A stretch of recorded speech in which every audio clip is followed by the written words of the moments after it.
everyone, welcome back to Sunny Live Chain. Thank you so much guys for tuning in. Well guys, we're talking about Uthando nesthembu season 6 episode 3. Guys, uMakhumalo kule episode uveze ngokusobala ukuthi yena angenza noma yini for umnyeni wakhe uMusa Mseleku, uvumelana nayo yonke into ayishoyo. uMakhumalo uveze ukuthi ngesikhathi uMusa Mseleku efuna ukuthatha uMaNgwabe unkosikazi wakhe, yena kwadinga ukuthi anikele ngeinsuku zakhe nangesikhathi sakhe ukuze uMusa Mseleku akwazi ukuchitha isikhathi noMaNgwabe. Kule nkulumo yakhe kuyacaca ukuthi uMayeni noMacele babengahambisani nalokho njengoba engashongo lutho ngamalanga abo. Uthi kwaphela unyaka uMthombeni engalali kwakhe, engachithi isikhathi naye ngoba enikele ngesikhathi sakhe nangeinsuku zakhe to uMaNgwabe. Lo MaNgwabe ongasafuni ukuzwa lutho ngendaba ka number 5 efunwa uMseleku.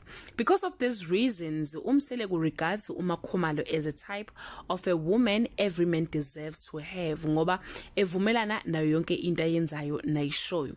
Abaningi ku social media bayamgxeka ke kuMakhumalo ngalento yakhe yokuba uvuma zonke, but it's either she's lying to the viewers for the sake of our views, noma uqomile une boyfriend or usekhathele ukukhuluma akasenandaba nokuthi uMseleku wenzani.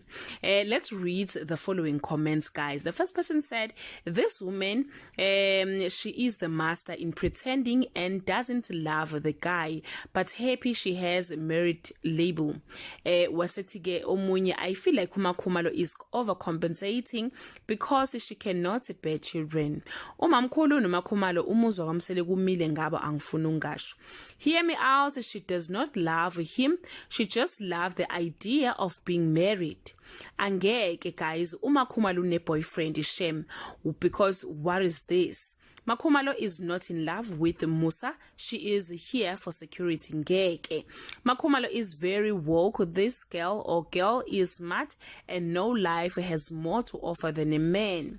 I love her. She chose peace and uyasiphila isithembu sakhe ugirl.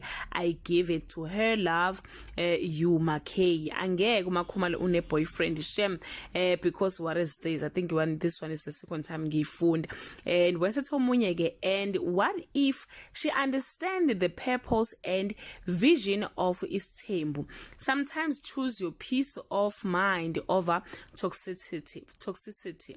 So yeah guys, yeah basho njalo kabantu, but abaningi nje bathi nje ayuMakhumalo unendoda achitha nayo isikhathi or akasenandaba ukuthi uMseleku wenzani. But abanye bathi no, mhlambe ngenze ukuthi uya understand ukuthi mengene esithenjini wakufuneka noma uya understand ivision yesithembu somnyeni wakhe ukuthi umnyeni wakhe ufuna ini. So she's here to be submissive, to be a submissive wife no matter what. Angazi ukuthi uthini wakho umbono ngale ndaba ukuthi ucanga ukuthi ukhona umuntu wesifazane ongayivuma yonke lento ukuthi indoda ithatha insuku zakhe ihambe iyohlala nomnakwabo, angayiboni nje because ukwazi waphela unyaka nje uMseleku ngamvakasheli ngisho emini kwesisikhathi ukuthi bavumele bazohlala nasendlini yakhe naye abe khona lapho. Like yo, I don't understand personality kaMakhumalo. But anyway guys, do leave your comment below and share your opinion. Bye.